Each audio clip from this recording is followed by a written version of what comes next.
የዚህኛው የአረብ ሀገር አሰሪ ወይ ማዳም ተግባር ደግሞ ለየት ያለ ነው። እንዲህ ሆነ። የቤት ሰራተኛ ያስመጣችው ኢላም አሊ አህመድ ሰራተኛዋን ባስመጣቻት በሶስተኛው ቀን ላይ ያልተለመደና እንግዳ ነገር ትመለከትና ሆን ብላ የቤት ሰራተኛዋን መከታተል ትጀምራለች።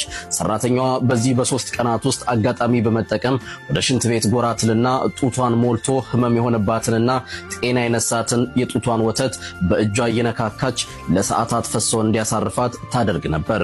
እናም ይህን ነገር የተጠራጠረች ኢልሃም ሰራተኛዋ ወደ ሽንት ቤት ድንገት እጥፍ ስትልባት በአይነ ቁራኛ ስትከተል ነበርና ደርሳባት የሽንት ቤቱን በር ማንኳኳት ጀመረች።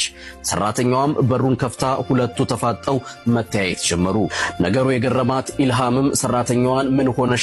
ወደ ሽንት ቤት እየገባሽ ለረጅም ሰዓት ትቆያለሽ ብላ ለስለስ ባለ አንደበት ጥያቄ ስታቀርብላት ሰራተኛዋም እኔ ገና አራስ ነኝ፣ የአንድ ወር ወንድ ልጅ ጡቴን ጠብቶ ሳይጠግብ ነው ወደ አንቺ ጥዬው የመጣሁት። እናም ሽንት ቤት እየገባው የምቆየውም ጡቴን ስለሚያመኝ ከዚህ ህመምም የምታገሰው እየሞላ ያስቸገረኝ የጡቴ ወተት ፈሶ ጡቴ ባዶ ሲሆንልኝ ነው በማለት ምላሿን ትሰጣታለች። ይሄን የሰማችው አሰሪዋም ድንገት ከሰማይ መብረቅ ወርዶ የመታትን ያህል አካላው ተለያየ። በሐሳብ ባህር ሰምጣ ቀረች። የመሸው ነግቶ ጧት ላይ ከሰራተኛዋ ጋር ተገናኙ።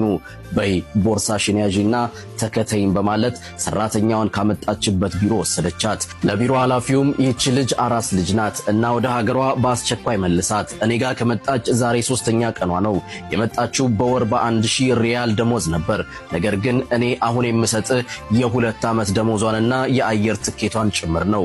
በተጨማሪም ከ2 ዓመት በኋላም ፍላጎት ካላት ወደ እኔ እንድትመለስ፣ ካልሆነም አላህ ለጥሩ ነገር ያብቃትና ከልጇ ጋርም በሰላምና በፍቅር ያኑራቸው ስትል በተሰበረ ስሜቷ አልቅሳ